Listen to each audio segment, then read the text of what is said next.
Andrew lost 45 pounds. He went from 107 kg down to 85 kg after a bet with his brother ignited the competitive spirit in him.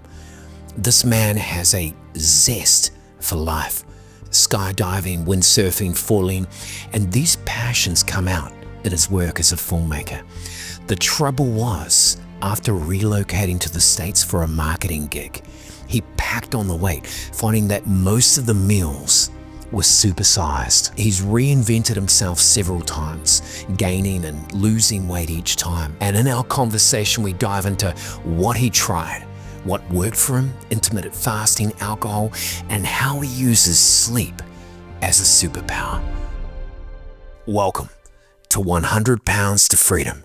Let's dive into how you first gained the weight. I mean, it's not like you're sedentary. It's not like you're sitting on the couch. Like you have a zest for life, mate. Like I would say, I would put you in the top, say 1 to 5% of people. It just comes out in your personality. So how did you originally gain the weight? It's probably the zest for life, is probably my Achilles heel in itself, because that turns into a zest for everything. I'm just into life, and food's part of that.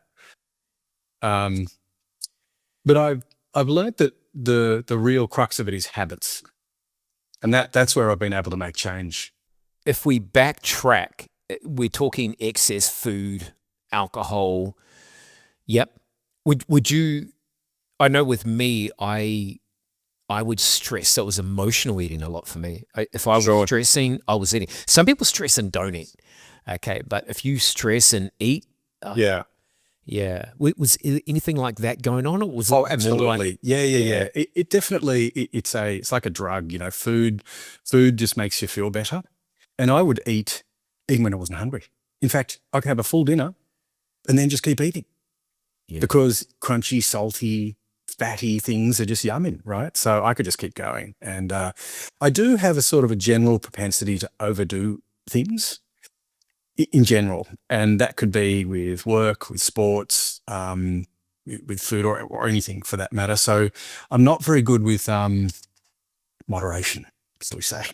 Yeah. So it's kind of like extreme everything. If you're in, you're in. Yeah.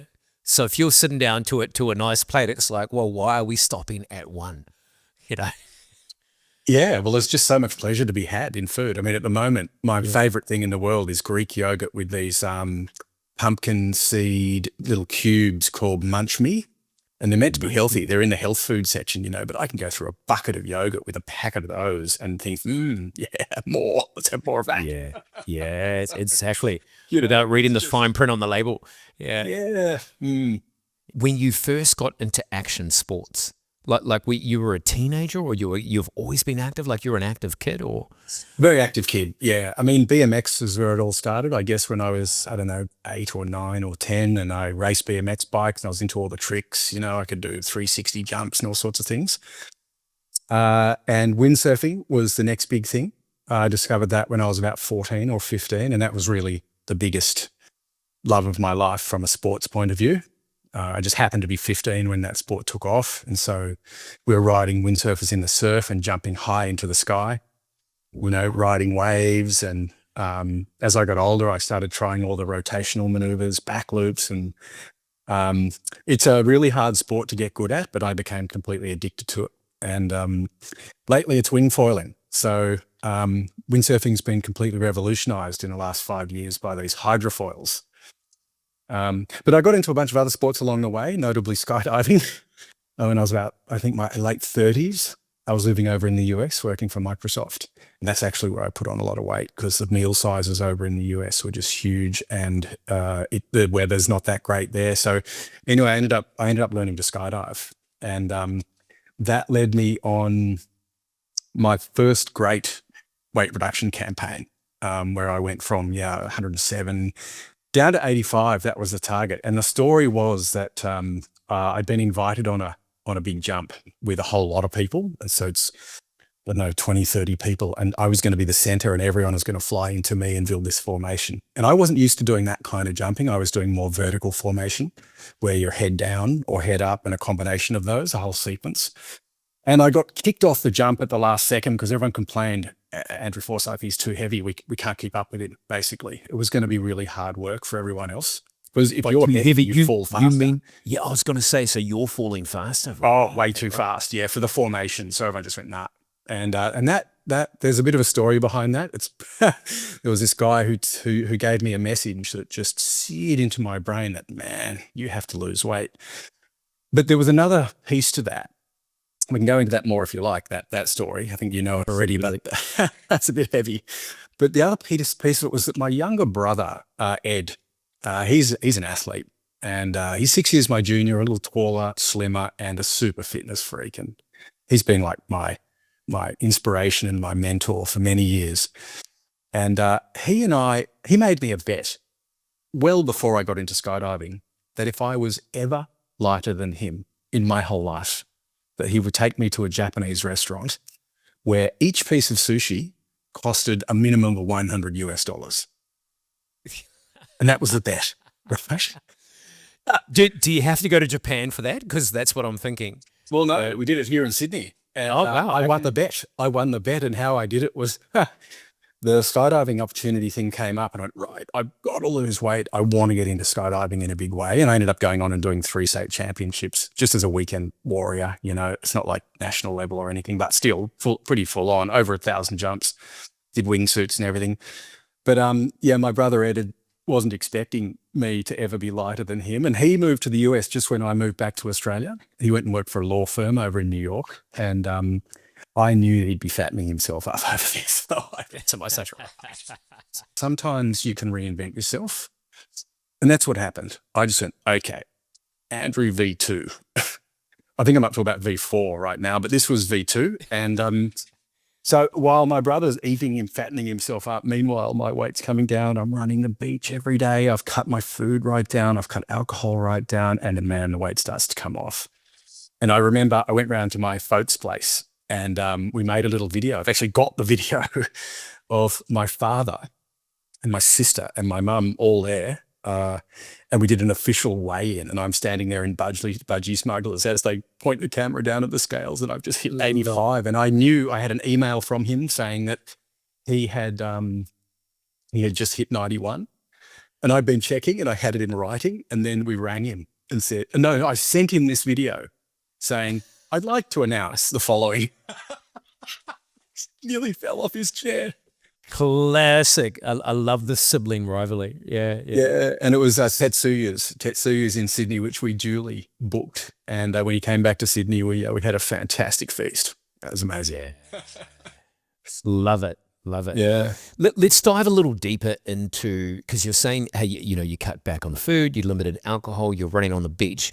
But for those audience members that are listening and they've been trying to shake weight and they can't and all the rest of it, and they'll go 2 steps forward and then 1 step back, and let's dive into the details. What did you actually do consistently on a daily basis?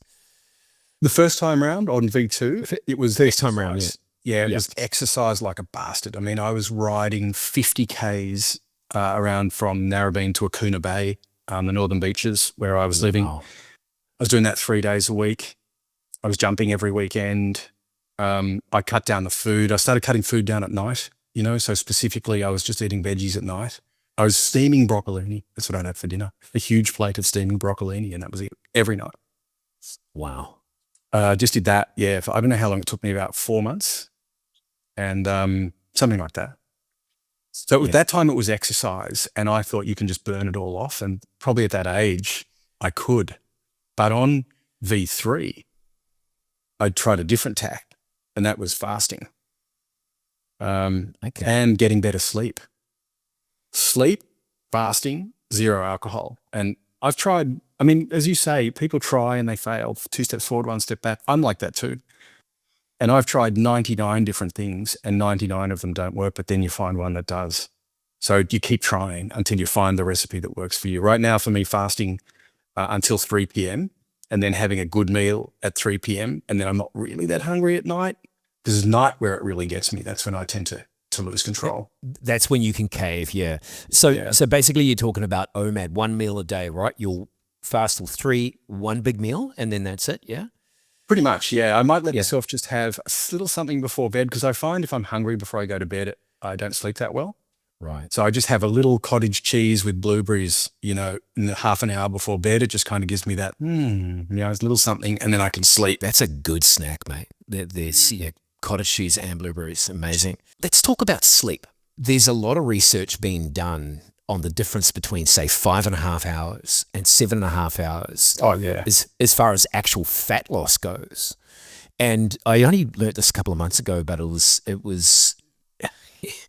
blindsided me. I thought, you're kidding me. So, and I won't get into the science because I will botch it and paraphrase it. But basically, there were numerous studies done saying that if you're getting at least sort of 7.5, 8 hours, you're going to burn more fat overnight. So what did you do to optimize your sleep? Well, this was 18 months ago, maybe 2 years ago, where I embarked on V3. And that was, I sort of weight had crept up again. I had met the love of my life. We had got married. Life was good. She loves pizza. She loves chocolate. She's slim. She doesn't put on any weight no matter what she eats. She eats a burger as big as mine and she's fine. Whereas I'm just boom. So, I feel your pain, mate. I can completely relate to that. yeah. And I listen to lots of podcasts, as we all do now, just soaking up all this information, direct from the source, and like read books and stuff. And this book was called Why We Sleep by Matthew Walker. And it was an interview with him and Andrew Huberman about what is sleep, how does it work and all that. And it was a 4-hour long podcast. By the end of it, I just went, that's it. I need to get some sleep. And just about the exact same time I had read this book, an old friend of mine from Microsoft, Vanessa McCamley, had written a book about the neuroscience of performance for teams in corporate life. And she zeroed in on, I read most of the book and I thought, oh yeah, I know most of this, including the sleep stuff, because I'd read Matthew Walker. But there was this one thing in her book that just, another little light that went off at the same time. And that was that it takes 90 days to change a habit.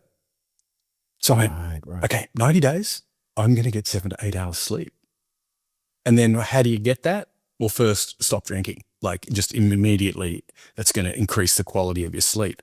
It's not just about how long you sleep, it's the quality of your sleep. I got an Apple Watch. I was tracking the cycles, and I knew about what was sort of roughly what was going on from this Matthew Walker podcast. And oh my God, it was absolutely transformative. I'm a different person.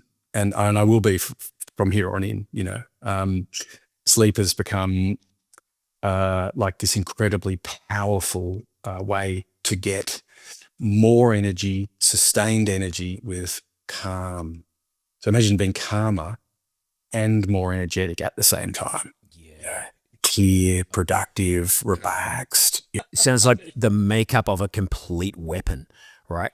The third quarter of last year, I had a little bit of an awakening, and you mentioned Andrew Huberman, and it was the same thing. And he was talking about exposure to sunlight first thing in the morning, right? Yeah. And so I thought, well, I'm going to try this. It was springtime here in NZ, and it was like within a week, it was day or night. I would just stare at the rising sun for 10 minutes, and it would feel amazing, mate. Morning coffee, and it's like great start to the day, and you're getting the vitamin D as well, but that really helped me. For want of another word, what hacks did you use to increase your sleep and the quality of sleep? Matthew Walker podcasts. I must have listened to all of them. I don't know. There's tons. I've listened to in fact, there was a very long series that Huberman then did a 5-part series with him, which was sort of deeper. I listened to the whole thing. It was 9 hours. At the end of it, Huberman said to him, so, Dr. Walker, if you had to sum it all up in one word, what is the most important thing for getting sleep? And he said, regularity. Right. At the end of 9 hours of podcast, that was the bottom line. That was it. Yeah. Yeah. So what you're meaning by that is 7 days a week, not, hey, I'm a weekend warrior. Correct. Yeah. Yeah. 8 o'clock every night, I'm winding down. No social media. I don't want to start any big conversations about stressful topics. We're just winding it down. 8:15, I'm into the bedroom. There's no TV in there. I might listen to a podcast as I drift off, but you're off the social media and all that. And by 8:30, I've just now trained myself. I'm just out, and the way you feel when you wake up, especially after a coffee, I'm just like, I'll do 6 hours work without even knowing it straight away. As soon as I get up, I'll be editing videos. And this morning, I was up at 5 editing a video of a foil driver, someone riding one of these surfboards that has a hydrofoil. And she had a little motor attached to it and was just sort of, actually having one of the best days of her life. And I managed to capture it all with this drone. So this morning I edited that, sent it off to her. So yeah, the productivity just is off the charts. But just to go back to your question about what are the things. So it's the wind down, it's the regularity, it's the zero alcohol for sure. And I find if you're doing it every day, it gets better on the second and third day. So the first night you do it, you might only get 6.5, 7 hours sleep. But the second night you do it and the third night you do it, it builds on itself. And not going to sleep on it for full stomach as well. Like that's a killer. Like if I have a huge meal just before bed, forget it. Sleep is ratchet. I think it's incredibly low hanging fruit because, if you're talking about someone that is thinking, hey, I want to get my life back, I want to drop weight, I want to get healthy and all the rest of it. Well, okay, put the gym to one side, put some kind of extreme diet to one side. And if you're focusing on sleep, you're going to feel better. You're going to make better decisions. You're going to be more productive to make these other decisions around gym and all the rest of it. So, yeah, I think it's a great place to start, right? It's the platform. It's the platform on which everything else can work. Because when you have the benefits of sleep, then how we've all got a battle going on inside us, a multiplicity of different drives and urges. One minute you want this, the next minute you want that, and now you're thinking about the thing that you want, you shouldn't have it, but it's that battle. So sleep helps you with that for a start. Like that battle goes from a loud noise to just a little small noise or even nothing. After a while, it turns into nothing. In fact, after about 90 days, it just goes away. The inner battle. That's the thing. That's why 90 days works so well. I love it. When you were talking about that, the multiple voices, I had a flashback to online shopping for new video gear, which I'm sure you can resonate with. No, don't get it yet. Oh, but I really want it. Okay, cool. Let's talk about action sports. Some people might have been 20 years deep into a period of their life where they're carrying a lot of extra weight, but they used to be really active, right? And they might have done like you did windsurfing back in the day, and now they're thinking, hey, I want to get into hydrofoiling or something else. Or it could just be, let's just say they played football or rugby or in your land, Aussie rules, and they're thinking, I wouldn't mind doing something else or even getting into climbing. But the weight is holding them back. For a climate example, they're probably thinking, I can't hold my own weight. And I'm saying this from some experiences because in about 3 or 4 weeks, I'm going to have my first sort of foray into climbing, which I've never done. But as a guy that was 100 pounds heavier, I dreamed of doing it. Oh, I'd love to do that and get into it. How can people, because having that why, having that vision, having that thing in front of you that pulls you, rather than trying to push through a diet, push through a plan, a vision that in your life that pulls you forward, and doing an activity like that might be the thing that can say, hey, this is what I want in the future. This is the hope. What would people's first step be? You're a man of many action sports. How would they get involved?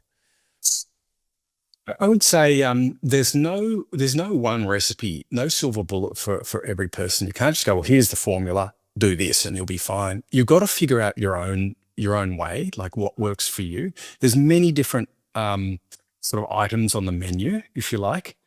But before you even look at those, the first thing is motivation.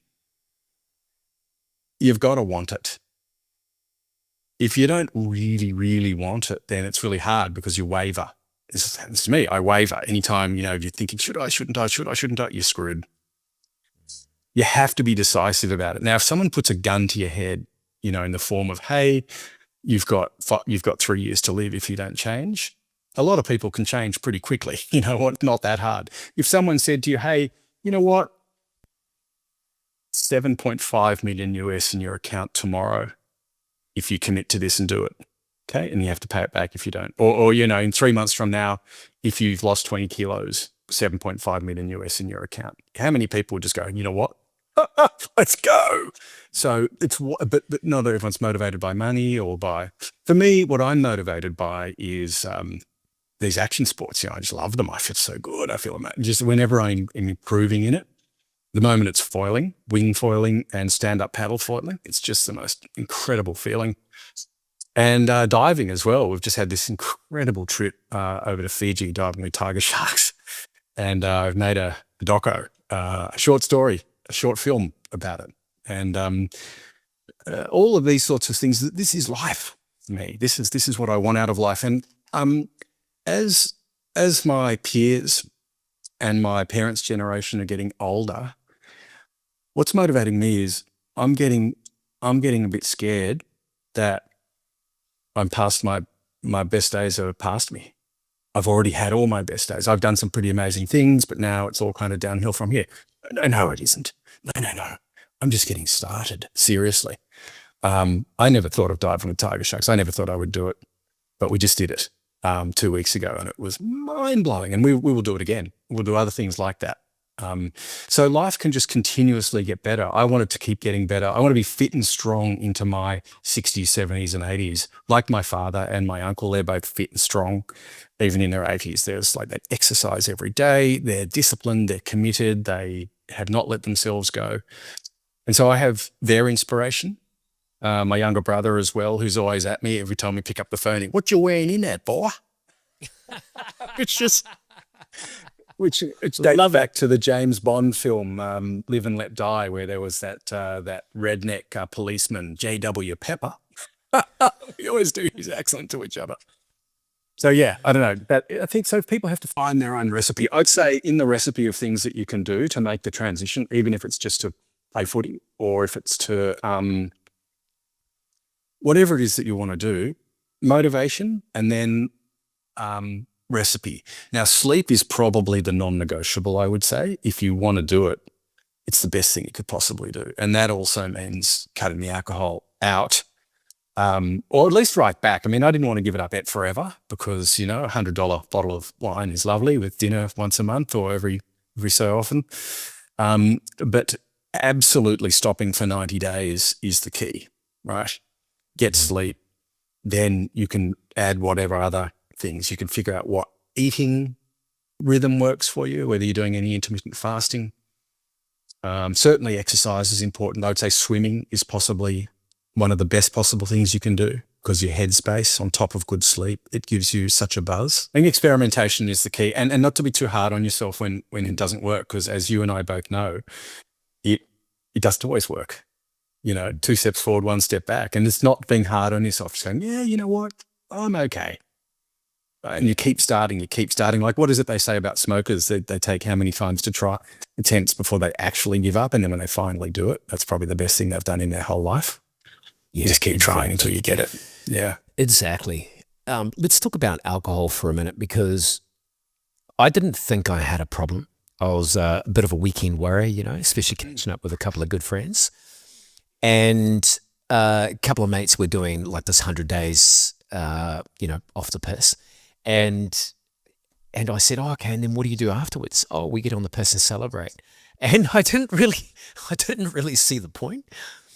But then he came waltzing into the studio sort of 7 days into it and angelic, mate, and looked clear and focused. And I just thought, mate, I want what you have. And so I gave it a shot. And man, by week 3, my focus and my clarity, like everything just optimized, was able to lock in with routines, including the gym.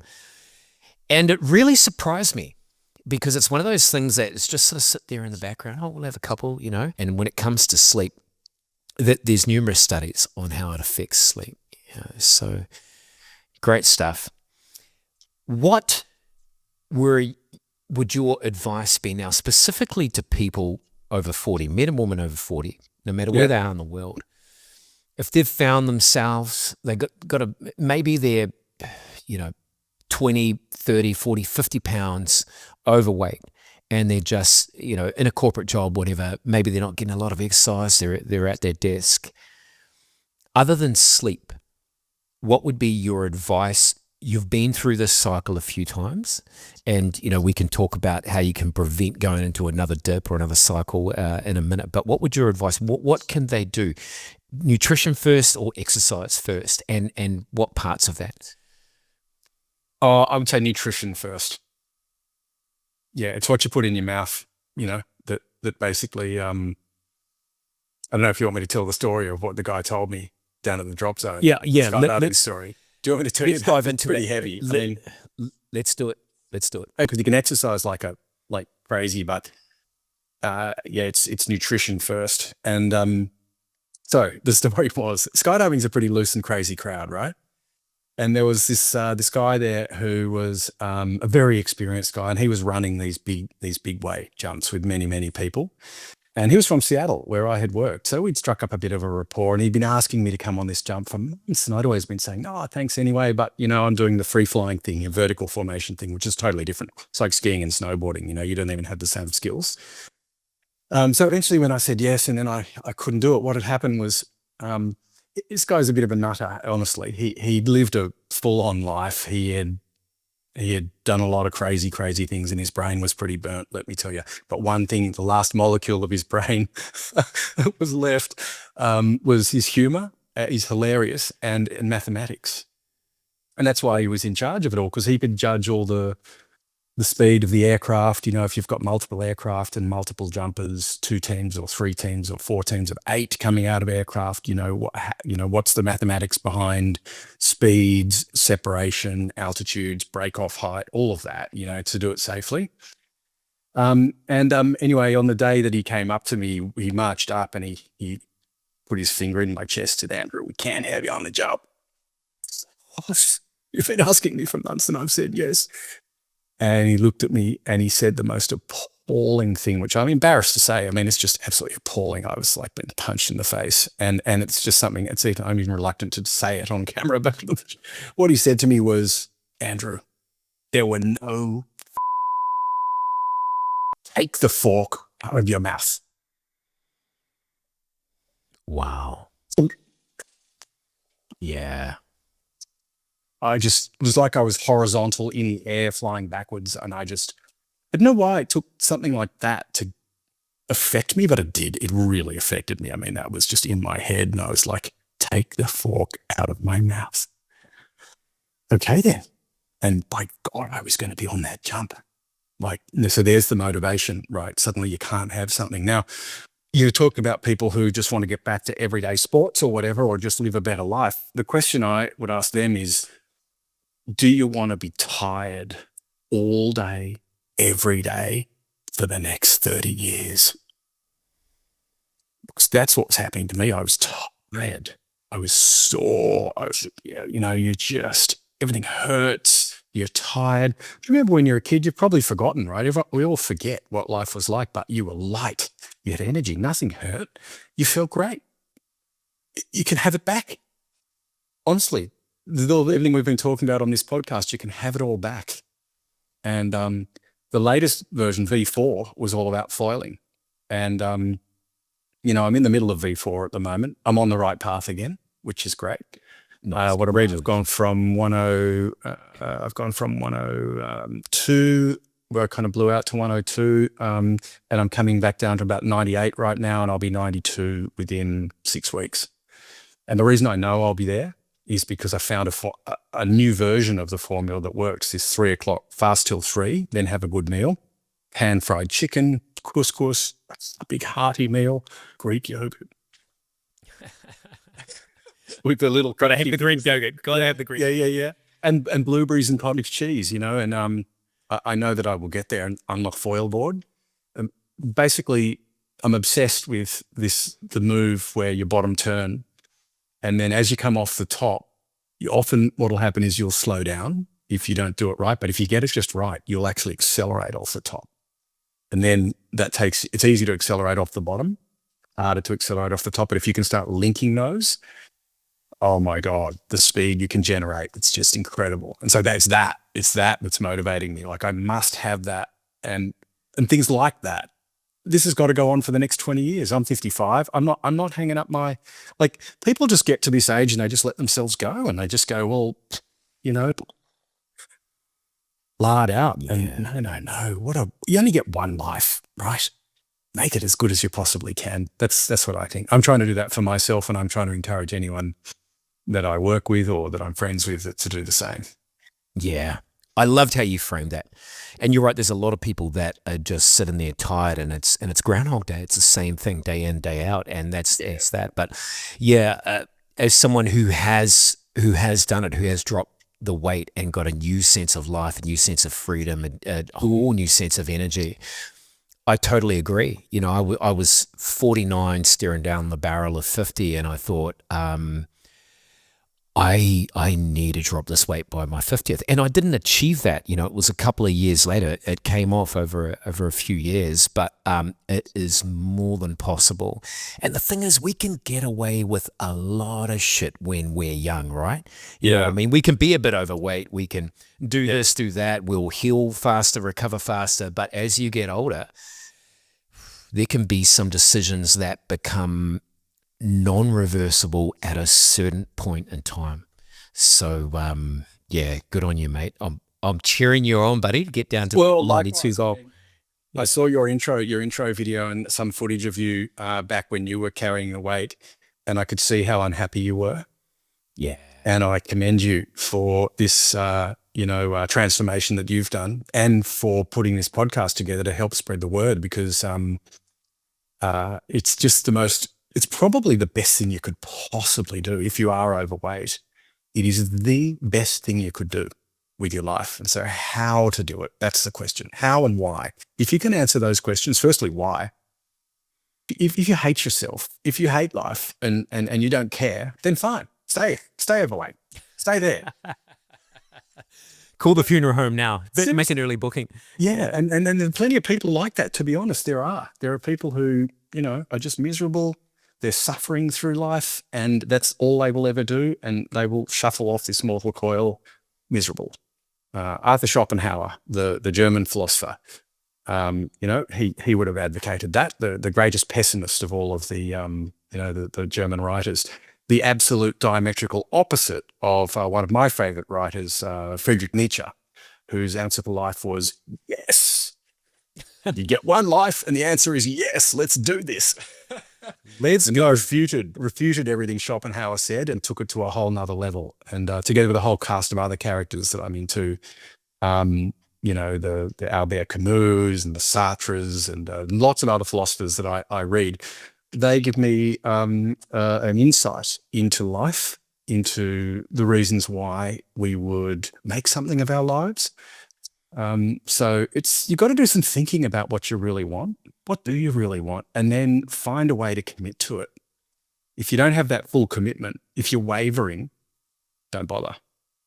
Find the commitment, and then, man, you are in, and it's happening. And you'll come out the other side going, oh my God, honestly, I feel like I'm 35 again, 40 again. And I want to kind of have that mindset. Even though I know my body will age, but I'm gonna be powering till my 80s and beyond if I possibly can. That's the plan. Love it. Oh, mate, this is good stuff. I encourage you, if you haven't already, Andrew, I went through this process, just to go to your local gym and get a DEXA scan. So I got a DEXA scan, and my metabolic age was 58. And that was when I was 52. I'm 53 now. That put a bee in my bonnet, man. That kicked my ass. I was like, holy shit, I'm older than I am. I went on a 7-month journey, and I just had my final scan in May of this year. So as of recording this, we're August, down to 38 years old, 20 years, mate.